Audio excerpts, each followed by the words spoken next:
Hello, Dan here. Today's going to be a different kind of video. Today, instead of instruction, teaching, reviewing the different material in Sports Vision, we're going to take a quick walk over to my Sports Vision office, and we're going to take a look at some of the equipment and some of the things I have on the wall over there. So come join me.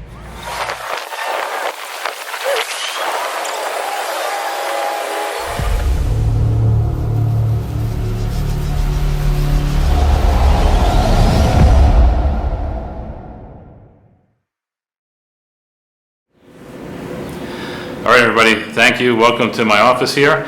You've seen the walkover, but now let's take a look to see how we're doing in terms of using different systems and the different things we have in the office. Well, to do that, I want to make sure I'm in the right mindset and the right mood for this, and so I'm going to get dressed like an athlete. Not to be biased on any specific team, I'm going to wear a jersey from a team that I worked with in South Korea. Now I'm ready to go. Hello everybody, welcome to my office. As you can see, this is the exam room where we have the different tests, and we have a little studio that we set up for the YouTube videos we're making. And I want to start by showing you this baseball, actually, or flag. This was given to me after 9/11. As you can tell, it's actually the seams of a baseball with a baseball jersey there. A one-of-a-kind item.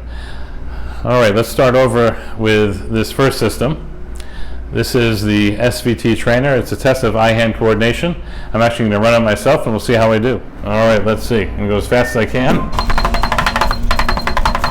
All right, how did I do? All right, now we're going to look at another area in the office. You can see there's a kind of a diagonal black beam. That beam is called the Bassin Anticipation Timer. And on top of that, I have another system for anticipation timing. What we're looking there is the ability to predict. Remember, we talked about prediction before. The ability to predict what's going to happen next in a sports play. And that's a system that can test for that. We have some more banners from the other teams, and we have some jerseys. Here we are at the multiple object tracking task. And this is a fun one because this one uses red and blue glasses, as you can tell, because it's a 3D test. Let's see what this one's like. And so here the point is to follow 4 of 8 balls. These 4 balls that just turned color here, I have to track them and follow them to see if I can keep track of them the whole time that they're moving like this. And I'm not really good at this. This is a hard one. Let's see what I do here. I did pretty good. I got them all right, I think. I got 2 wrong. 2 wrong. So I'll try it again. 0.2. It's going to go a little bit slower this time for people like me. Let's see how this one goes. I'm going to really concentrate. I'm going to make sure I track all these balls and I don't lose anything. And I may have lost one already. 7298, 7286, 72, 8, and 6. Yeah, I got it right. One of the most enjoyable things and satisfying things about working in Sports Vision is working with players and teammates who try their best to perform, and you're helping them to perform by seeing the ball better and performing better. That often, not always, but often can end up with a championship, a league championship. And over here we have a photograph of myself along with 3 of the 4 now World Series trophies that the Boston Red Sox have won since 2004 to the present day. Another interesting piece is that as you do this work and as you research and publish your results and work with players and athletes and teams, it gets noticed. And some of that being noticed is by newspapers like the Boston Globe that had an article about putting baseball into focus. You get recognized as being one of the ophthalmologists in the country. And other newspapers like the Wall Street Journal also will put together articles describing what you've done, how you can help athletes perform better. All right, now we're here in the exam space. And in this exam space, we have a couple things. First of all, I have a lot of my diploma certifications, my medical school diploma, residency diploma, some of my college certificates, the Phi Beta Kappa, and my medical licenses, American Board of Ophthalmology certificate. I have below that some of the awards, such as this is the Eagle Award I received from the American Optometric Association for work in sports vision. And one of my favorite things here is some of the tidbit collections that I have here. I have a baseball or a softball actually from Cuba. Cuba, as you know, is quite a powerhouse. It was a gift of someone who came back from Cuba. One of the most special balls that I have is the one over here. That's a ball signed by a good friend of mine that was given to me, that she gave me after we walked out together in Yankee Stadium to throw out the first pitch, where she was raising awareness for a visual condition for which I helped her with, named Usher syndrome, Rebecca Alexander.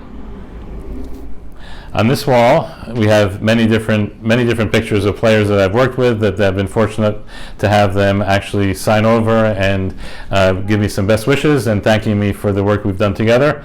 One of the, on the left-hand side, is failure is not an option. You might remember that from the Apollo missions, and that's something that I keep in mind always when working with athletes, that failure isn't an option. We want to make sure they can perform and work as best as possible.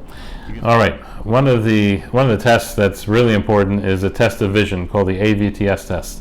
This is different than the regular eye chart test. We'll talk about it coming up in some of the future videos. But this is a really difficult test to measure someone's ability to see really well. And what's interesting here is it doesn't just test your ability to see a letter. It's actually, as you see, a ring. But these rings will be very small, much smaller than usual. They'll be very faint, and they'll come on and come off very quickly. This is a very difficult test. And it's actually done in the office using an iPad as a control for the player and an iPad at the other end in order to see. So we're going to start out by looking at how that test actually works. So now we have what's called a practice. And as you can see on there, there's a big circle with an opening. And the job is to swipe in the direction of that opening. And as you can see, every time we swipe, we get another ring, and after we answer 3 correctly, then we're in good shape. So now let's take a look at what the test really looks like when it's done from a great distance. We'll take some pictures up close so you can see, but then we'll move back a bit so you can see how small and how faint these pictures actually are. Did you see that flash on there? That was pretty hard to see. Very, very small and very, very brief. You don't have much time to look and figure out what that is. Well, based on the results of the vision test, sometimes people need to have contact lenses or glasses to correct their vision for optimal performance in the sports. Well, to do that, we use an instrument such as this. This is an autorefractor. This automatically measures the prescription for somebody. Now, it's not a good enough machine to actually write a prescription based on this, but it gets us started. And once we have an idea what the prescription for a player might be, then we go over to a machine that probably many of you have seen. This is called a phoropter. And this machine allows us, by turning these knobs and dials, to dial in the exact best prescription for someone to see optimally.